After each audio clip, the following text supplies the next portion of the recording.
Hi, Olga here. So as promised, we're kicking off our first video in the series about where your profit margins are going. And this is for trades companies, specifically focused on HVAC. So a lot of the numbers are really focused on HVAC. Caveat, the benchmarks out there are all over the place. There are some private companies, I think, especially larger coaching companies that have their own numbers. They don't publish them. For private companies, it is very difficult to find standard benchmarks, especially for ratios, and especially for financial ratios that people can't even agree on how to properly calculate which costs are included, or what kind of things, what kind of numbers are included within the different components. And so I'm going to give a lot of disclaimers and point out some gaps and some issues and my assumptions. And people will disagree. There's no consensus out there, but I'm also relying more on cost accounting principles. So standard principles within cost accounting for what should be included in certain ratios, what shouldn't be, what should be included in COGS, and what shouldn't be. And so to start with, one of the main components, one of the areas sort of that leaks profit is tech inefficiency. So we're going to talk about what does that mean? How do you diagnose it? What reports or what numbers are we using for this? What are some of the benchmarks, right? Because part of diagnosis is saying, well, how do I know that I'm better or worse, right?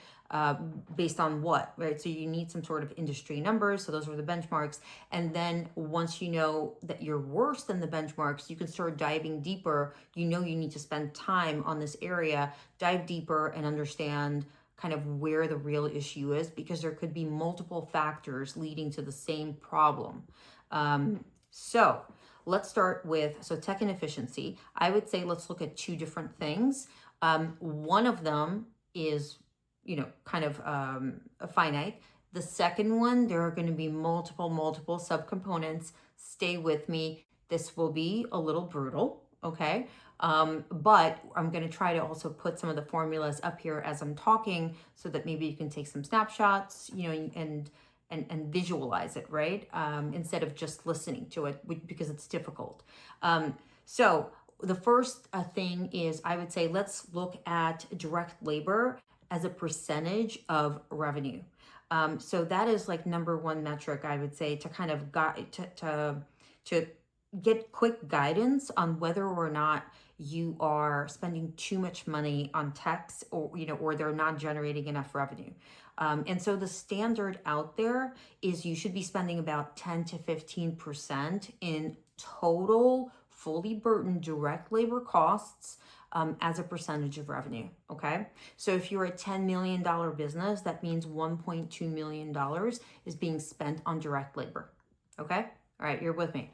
And of course, this also means that, and this is assuming that we have gross profits of about 60 to 65%.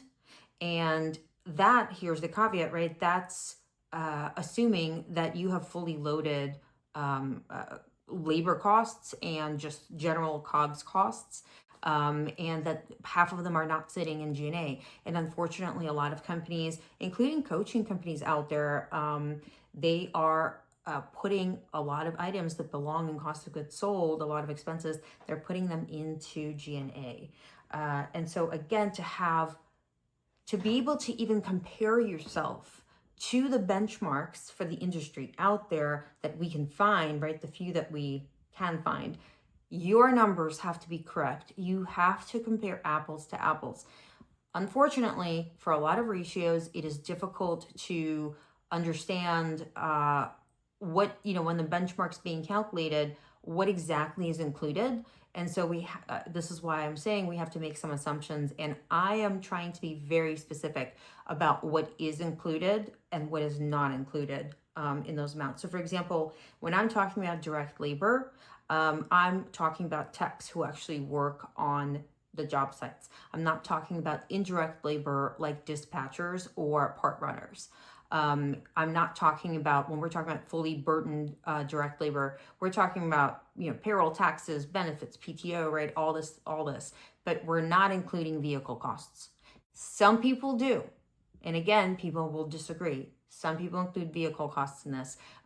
In this particular case, for this metric of 10 to 15% of revenue, it does not include vehicle costs. The second part of this diagnostic is looking at the multiple of tech revenue to your tech costs. So the standard multiple out there is 5 to 7x. So each tech should be generating in revenue 5 to 7 times, which is a huge range, I know, of their cost. So we have to look at both components here, revenue and cost, and make sure that we're again comparing apples to apples when it comes to this benchmark. So how is this benchmark created? What does it include? What does it not include, especially when it comes to costs? And then you make sure that you're doing the same thing. So for example, for the tech revenue, that's pretty easy, right? So all the revenue that is generated by that tech through the service, whether or not that tech sold it, that is something you can run in Service Titan or whatever CRM system you're using. And so you're figuring out the revenue generated in service per tech. And then you're comparing it, so that's the numerator. The denominator is the total cost of that tech. What is the total cost of that tech? You are looking at fully loaded direct labor costs. So his base wages or her, and their payroll taxes, workers' comp, their benefits. We're not including vehicle costs here. Some people are. Again, you can read so many different articles, so many different coaching companies, accounting companies out there. Everyone has their own idea. But for this exercise, I'm suggesting that you are not including it. I do not think that these benchmarks include vehicle costs when they're talking about the tech cost. So again, we want to make sure we're comparing apples to apples. Also, another way to think about it is, instead of thinking of it as a multiple, you can also say that the cost of the tech should be 14 to 20% of the revenue generated by that person. Again, 14 to 20% is a huge range, right? There's a lot of room for error there. You want to be closer to the 14%, which is like 7x. Caveat, this is not looking at HVAC salespeople who only do sales. Their multiples, because all their time is spent on selling, their multiples should be higher. We're talking about techs who are doing selling and servicing. And so their time is being spent on actual service provided. This is what these multiples are for. Now, just throwing it out there, I've talked to some really amazing salespeople out there who are building these like stellar teams and taking their company's sales through the roof. And they think that the best salespeople in HVAC are the ones who are not techs. So they love taking people from other industries, salespeople, and teaching them about HVAC, just to be dangerous enough to make sure that they sound like they know what they're doing, but they're not actually spending their time on service, right? That's other people who are doing that. So does the cost of the tech include commission? And this is why we just had this conversation about salespeople. No, I do not think you should be including commissions paid to your techs in this calculation. So again, the pure salespeople, not even included here. They are, this benchmark is not for them because they should have much higher benchmarks. So we're looking, again, techs that are providing services. These techs, they are getting commissions, but the commission is a selling expense in general and administrative expenses, and it is not part of cost of goods sold. And because of that, it should not be included in your fully burdened direct labor costs, because it doesn't matter that your technician is the one receiving it. Technically, he's doing partly a sales job. And that the sales salaries, sales commissions are always should belong in general administrative expenses. So again, do not include commissions in the total cost of techs. Let's see. So this is going to lead us to, if we're using this 5 to 7 X multiple, using average kind of, again, there's a range of average salaries out there for techs, with a few years of experience, using an average burden rate of 35 to 40%. So again, on top of base wages, because of all these extra costs, you're going to be paying about 35 to 40%. If your other costs that you're adding up are way below 35 to 40%, you must be forgetting something. Don't forget things like workers' comp, which can be pretty expensive. And so that will lead us to revenues between 370,000 to 700,000 per tech. That's kind of, again, huge range. Isn't even meaningful, but that's what we're looking at for per tech, right? And so once you calculate that per tech, you need to compare it to the benchmark and say, okay, well, if my tech is at 4x, or 3x, or they're like, their cost is, the other side of that is, say, 25%, 30% of the revenue generated, it's too low, right? So that multiple is too low, the percentage is too high. And that's when you want to dig into it. So there are multiple things that we need to look at to diagnose what is actually causing this low multiple. One of the issues can be that the revenue is too low because utilization is low, right?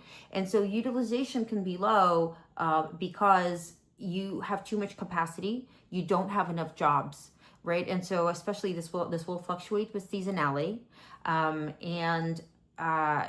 The way you look at it is you run your in-service Titan, or again, whichever system you're using, as long as you're tracking the actual hours religiously. Everybody tracks all their hours, and they're tracking whether they're spending their hours, not just general hours, but they're tracking their time by time spent on site, time spent driving, time spent idle, time spent running for parts, whatever it is, lunch.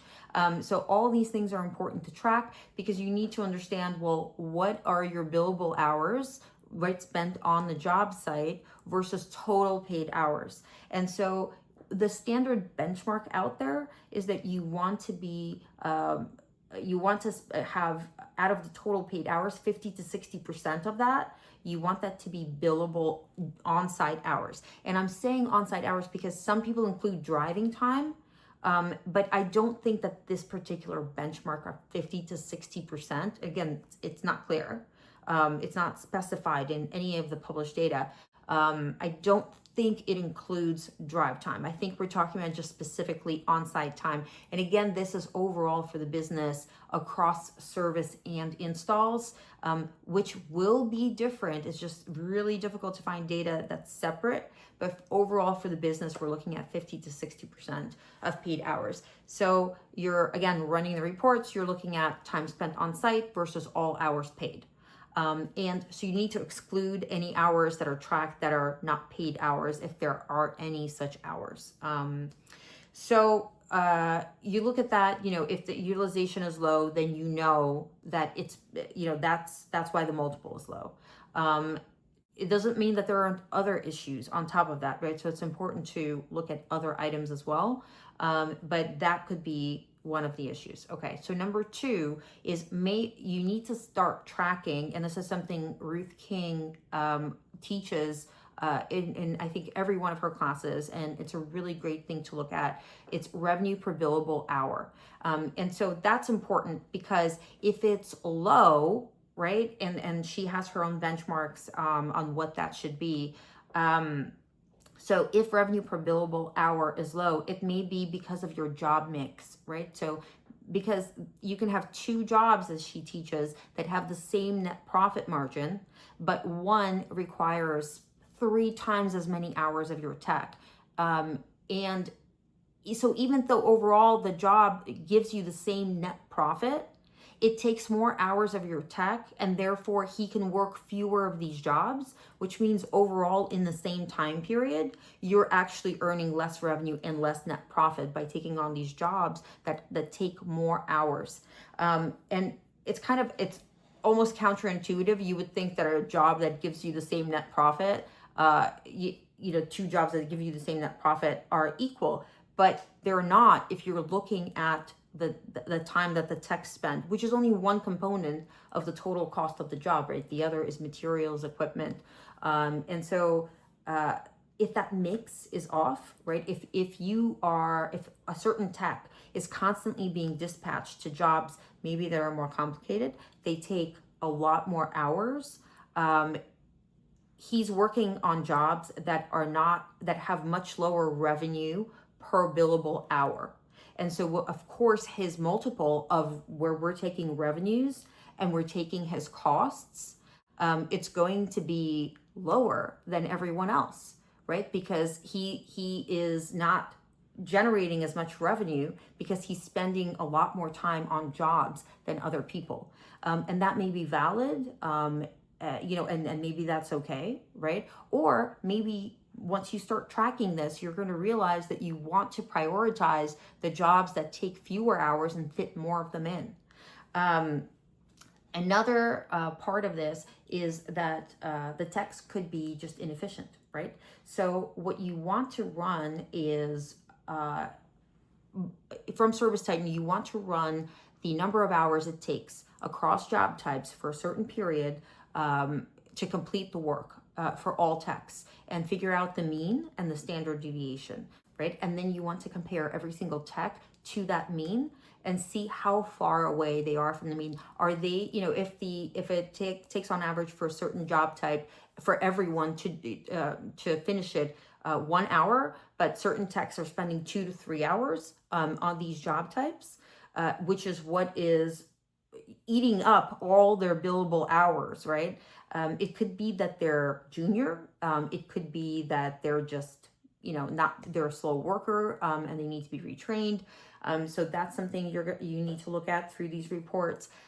Then you get the quality of work. If they have a lot of callbacks, and that's part of where they're spending their time, and hopefully you're tracking callback time, those hours in your system separately.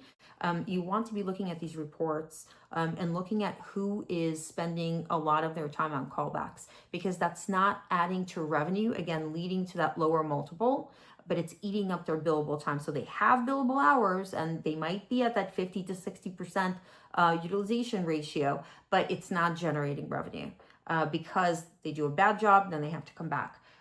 Then, of course, we have pricing. So if you have poor pricing across the board, you're going to have a lower multiple of revenues to tech costs across the board. Of course, depending on what's going on with techs, right, they will still have fluctuations, but overall, you might not meet across the board this target of 5 to 7 multiple because your prices are too low. So this is kind of where we are. There are so many, again, caveats that I've mentioned. I'm sure I forgot a few. If you have different benchmarks, you've seen different benchmarks, definitely post them, comment. If you think that, there's just not enough disclaimers that I can give without making this too long. And so if you feel like I missed some assumptions, didn't state them, definitely put them down in comments. But there's a lot of data out there. And there are a lot of reports that you can dig into to figure out why you're, whether you're leaking profit in tech inefficiencies, right? So maybe you need to listen to this several times. Hopefully the formulas that I'm putting up, are helping. And stay tuned for the next episodes in the series.